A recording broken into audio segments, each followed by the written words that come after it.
Seguimos comentando el sola escritura de los protestantes. Habíamos visto en nuestro vídeo anterior que Jesucristo no ha escrito nada y que el propio Evangelio de San Juan, en su último versículo, Juan 21-25, nos dice que si se escribieran una por una todas las cosas que ha hecho Jesús, ni todo el mundo bastaría para contener los libros que se escribieran. Uno podría pensar, si Jesucristo es la segunda persona de la Santísima Trinidad, que existe eternamente, que se ha encarnado, y Jesucristo es la palabra, como también nos dice el Evangelio de San Juan, ¿verdad? El capítulo 1 del Evangelio de San Juan. En el principio existía la palabra, y la palabra estaba con Dios, y la palabra era Dios. Verdaderamente, a Dios lo podemos concentrar en un libro o en una colección de libros, que es lo que significa la palabra Biblia. Los católicos sabemos una cosa, sabemos que la Escritura, la Sagrada Escritura, es fuente de la revelación. Pero no nos quedamos ahí. Sabemos que la tradición también es fuente de la revelación. Y sabemos que cuando la Escritura es considerada canónica, cuando la tradición determina cuáles son los escritos inspirados por Dios y cuáles no, lo hace por una serie de razones. Razones que deben ser explicadas. Creemos, por lo tanto, en la necesidad del magisterio de la Iglesia, para poder entender la palabra de Dios.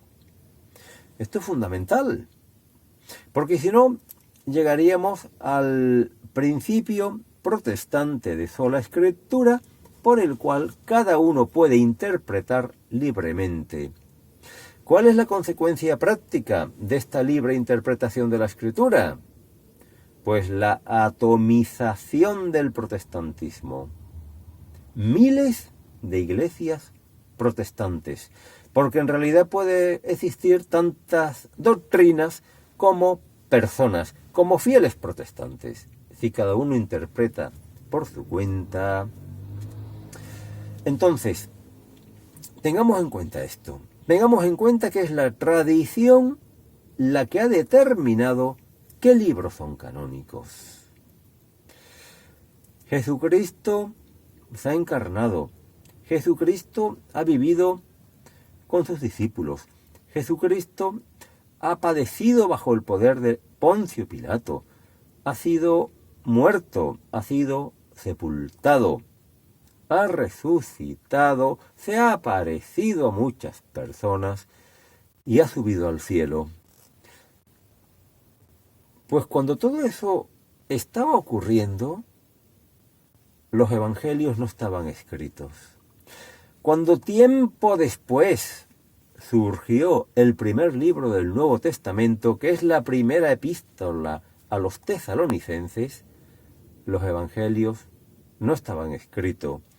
Y siguieron apareciendo escritos, entre ellos la primera carta a los Corintios, que en su capítulo 15 nos dice: Cristo ha muerto por los pecados, según las Escrituras. Él ha resucitado, según las Escrituras. Pero los evangelios no estaban escritos. Con lo cual, según las Escrituras, no se refiere a que las Escrituras cuentan que Jesucristo ha resucitado, sino que anuncian que va a resucitar. Se está refiriendo al Antiguo Testamento. Pero donde quiero llegar verdaderamente es a que no se había escrito la buena noticia cuando ya la Iglesia creía y anunciaba la buena noticia. La Iglesia se puede decir que nace el día de Pentecostés. El día de Pentecostés el Espíritu Santo desciende sobre los apóstoles reunidos en el cenáculo, escondidos por miedo a los judíos, y ocurre un cambio ontológico en ellos, una verdadera transformación de su naturaleza, de tal manera que de estar agarrotados por el miedo, reciben la gracia de salir a la calle, llenos de alegría y anunciando a Jesucristo. Anuncian a Jesucristo, se da el don de lenguas allí, ¿verdad?, en Jerusalén, y resulta que nos cuenta el libro de los Hechos de los Apóstoles que aquel día se le unieron unas 3.000 almas. Bien, ¿qué ocurre? Que existe la iglesia, que se está predicando la verdad, que está habiendo conversiones. Y el Nuevo Testamento no ha sido escrito todavía.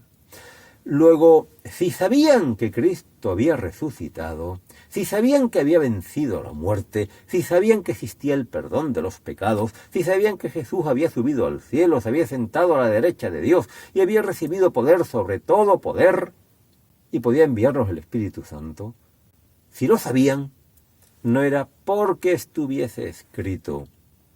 Primero ha habido una vivencia. Dios ha estado al lado de su pueblo. Ha habido acontecimientos.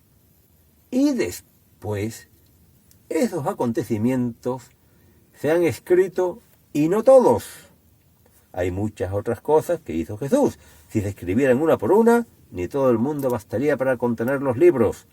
Luego, delimitemos el valor de la Escritura, que es enorme, porque es palabra de Dios, pero no es absoluto.